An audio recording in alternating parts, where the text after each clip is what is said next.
इस चैनल पर सभी आने वाले दर्शक श्रोता सबको मेरा सादर सप्रेम नमस्कार।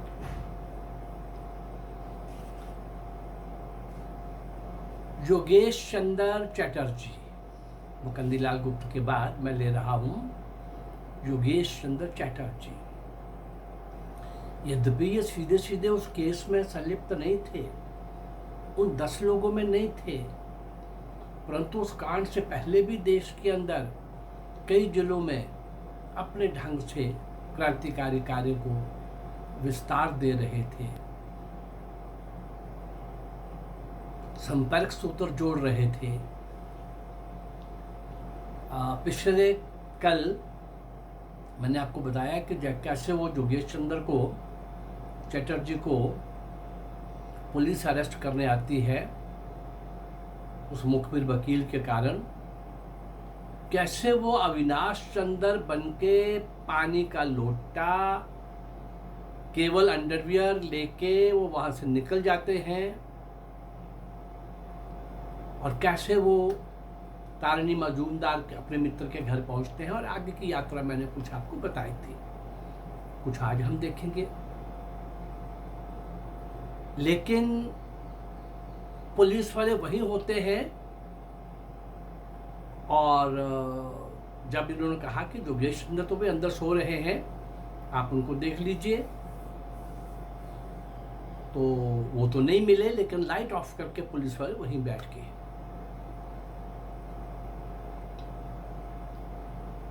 अतीन्द्र मोहन राय आते हैं, अरे योगेश क्या अंधेरे में बैठे हो, लाइट तो ऑन करो।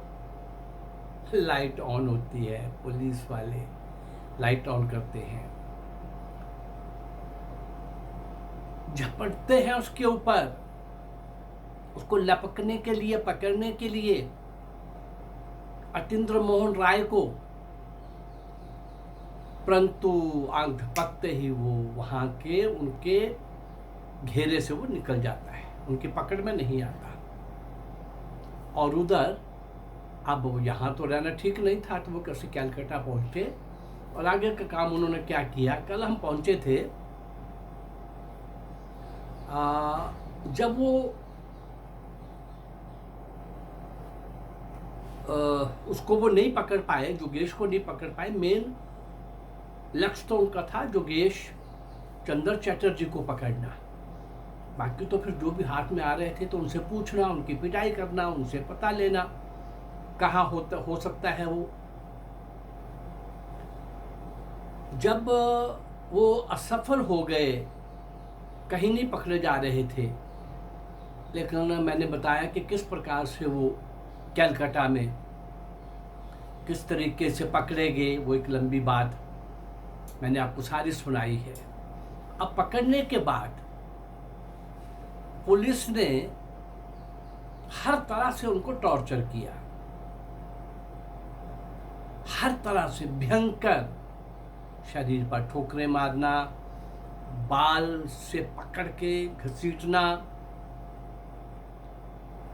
और हर प्रकार का मारपीट, हर प्रकार की भयंकर से भयंकर शारीरिक कष्ट देने का काम कर रहे थे।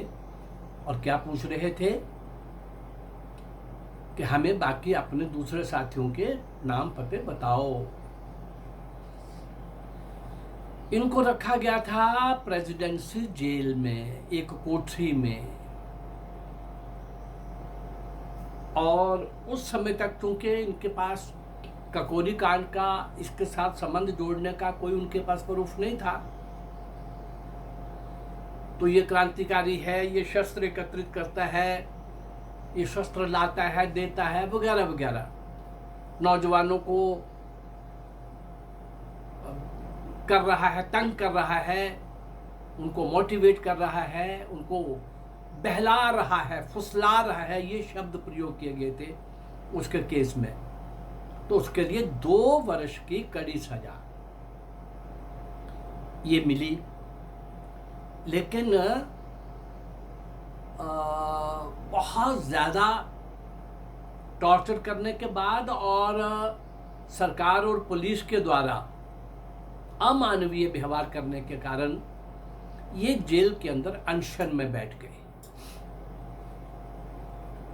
अब अनशन में जब देखा कि ये व्यक्ति कहीं आखिरी श्वास यही ना ले ले, और पूरे देश के अंदर उनके सूत्र हैं, ये थोड़ा बहुत उनको पता लग चुका था। ये छुपा रुस्तम कब से लगा है ये भी उनको कुछ बातें पता लग चुकी थी।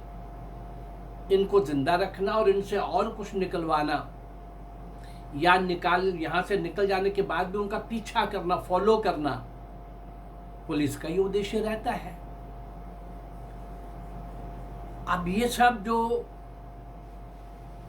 चल रहा था, उनको फिर वहां से अनशन करने के बाद सरकार को झुकना पड़ा और इनको एक दूसरी अच्छी जेल में शिफ्ट कर दिया गया। वहां से ये 2 साल के बाद निकल आए।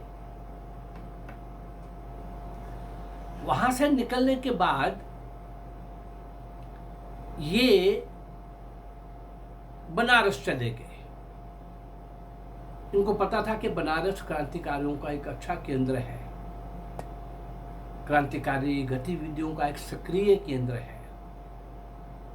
हर गली में कहीं ना कहीं कोई ना कोई क्रांतिकारी या क्रांतिकारियों की हेल्प करने वाला बनारस में बैठा हुआ है।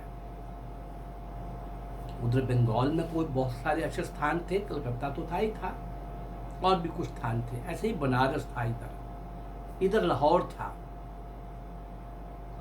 कुछ इलाहाबाद भी था, कुछ स्थान ऐसे, उधर पटना भी था बिहार में, हजारीबाग भी था। ऐसे कुछ स्थान ऐसे थे जहां पर क्रांतिकारियों के अपने स्थान बदलते रहते थे उनके। जब ये वहां से 1 सितंबर 1920 को जेल से मुक्त हुए, कोई भी ककोरी वाला केस सरकार को नहीं मिला, तो ये बनारस जाकर के इनका सीधा संबंध आया चित्तरंजन दास, वो भी एक बंगाली क्रांतिकारी, और वहीं पर संबंध आ गया हिंदुस्तान प्रजातंत्र संघ के साथ भी। इनका अपना जो निजी किया हुआ काम था, निजी जो विस्तार था, वो तो था ही था। अब ये बड़े संगठनों के साथ भी इनका मेल होने लगा। वहां से बनारस से ये मद्रास गए, मद्रास से फिर वो कलकत्ता में आ गए।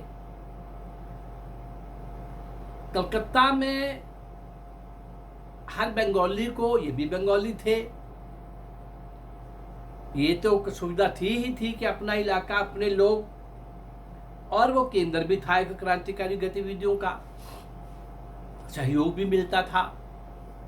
लेकिन उतना ही पुलिस वाले भी वहीं पर नजर रखते थे। कलकत्ता में एक दिन लोकल ट्राम पर चढ़ते हुए खुफिया पुलिस के 14 लोगों ने पकड़ लिया। जैसे ही पैर ट्राम के अंदर रखने के लिए स्टेप लिया, वैसे ही वो 14 के 14 लोग निकल आए और पकड़ लिया, और वहां से वो जेल ले गए। फिर से प्रेसिडेंट्स जेल में रखा गया, लेकिन जल्दी ही उनको बहरामपुर जेल में भेज दिया गया। बहरामपुर जेल में उनकी भेंट नेताजी सुभाष चंद्र बोस से भी हुई। जो जेल के अधिकारी थे उनके साथ नहीं बन रही थी, फिर वही झगड़ा,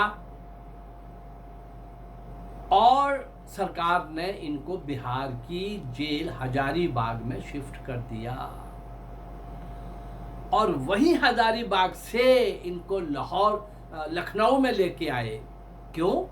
लखनऊ में किनका केस चलता था? ककोरी डकैती जो थी, ककोरी ट्रेन की डकैती जो थी,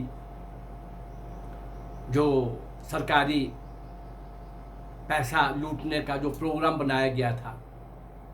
यद्यपि सीधा संबंध नहीं था, अब कुछ हाथ नहीं आ रहा, तो फिर ये खतरनाक आदमी है, इसको वहीं लखनऊ जेल में रख के उसी ककोरी केस के अंतर्गत आजन्म काला पानी की सजा, काला पानी, फांसी से भी भयंकर।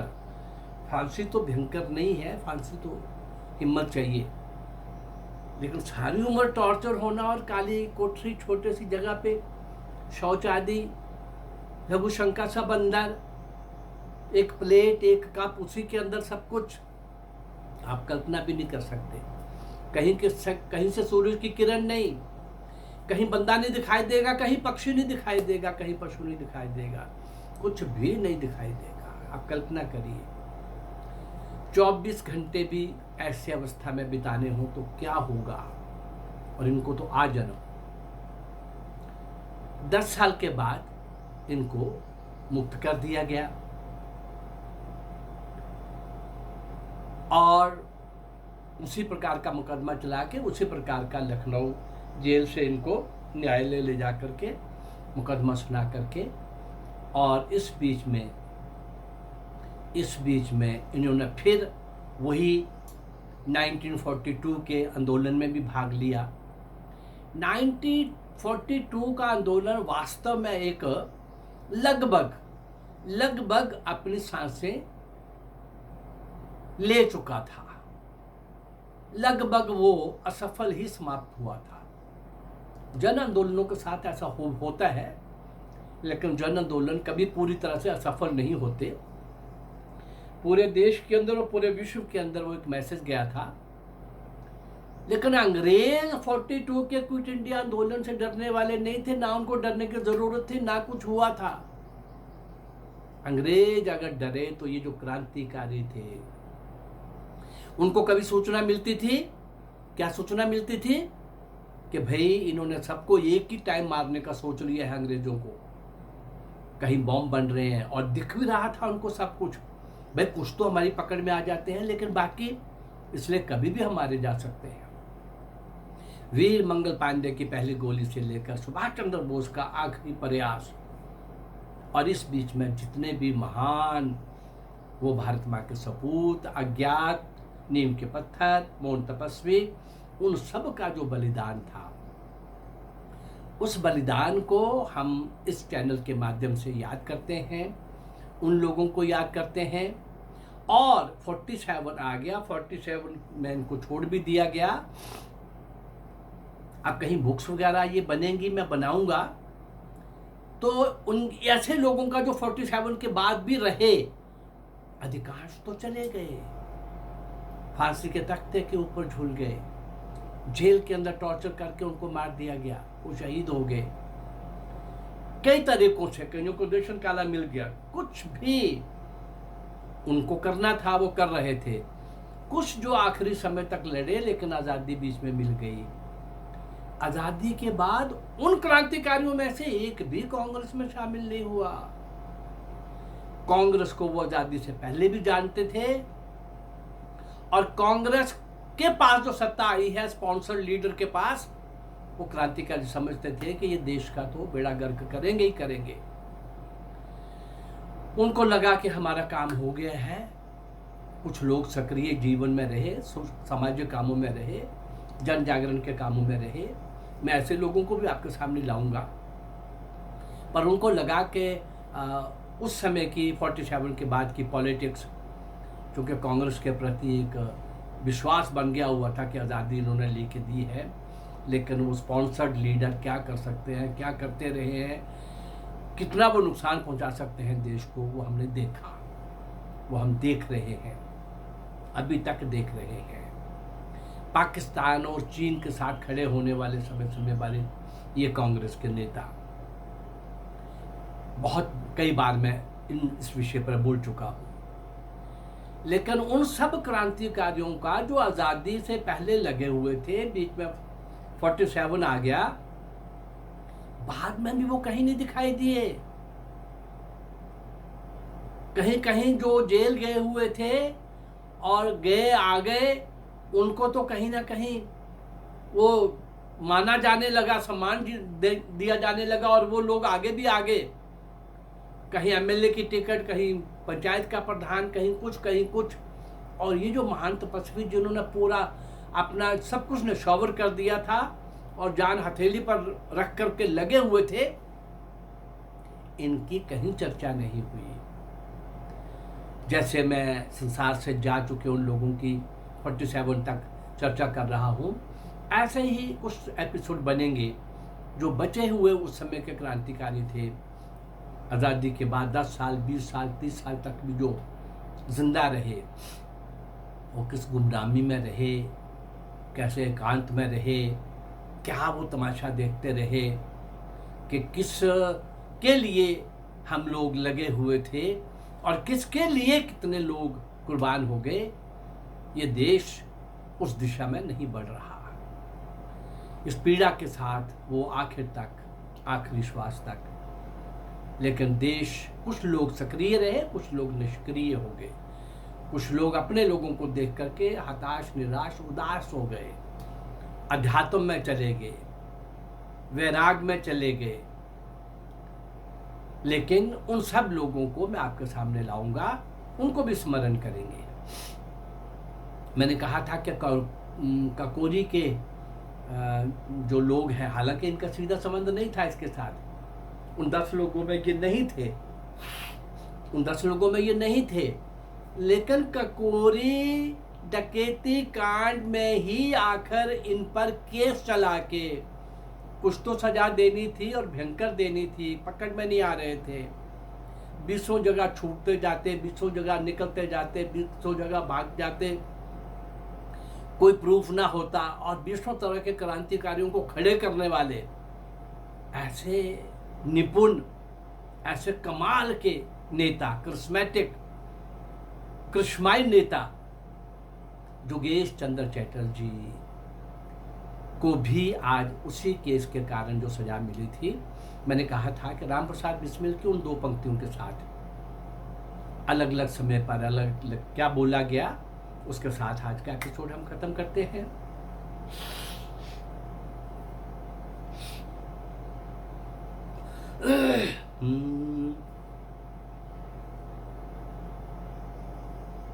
शहीदों की चिताओं पर लगेंगे हर बरस मेले,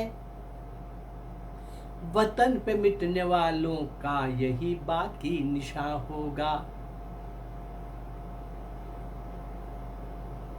वतन पे मिटने वालों का यही बाकी निशान होगा। राम जी वो भी दिन होगा, राम जी वो भी दिन होगा, जब अपना राज देखेंगे, अपनी ही ज़मीं होगी और अपना आसमां होगा। सरफरोशी की तमन्ना अब हमारे दिल में है, देखना है जोर कितना बाजुए कातिल में है। सरफरोशी की तमन्ना अब हमारे दिल में है। इन सब भारत माँ के सपूतों को, भारत के लिए, आज़ादी के लिए सर्वस्व न्यौछावर करने वाले लोगों को इस चैनल में हम स्मरण कर रहे हैं, उनको श्रद्धांजलि दे रहे हैं, गीत के द्वारा, कविता के द्वारा, संबोधन के द्वारा।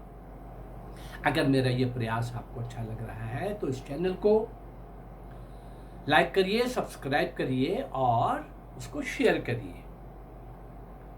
नमस्कार, जय भारत, धन्यवाद।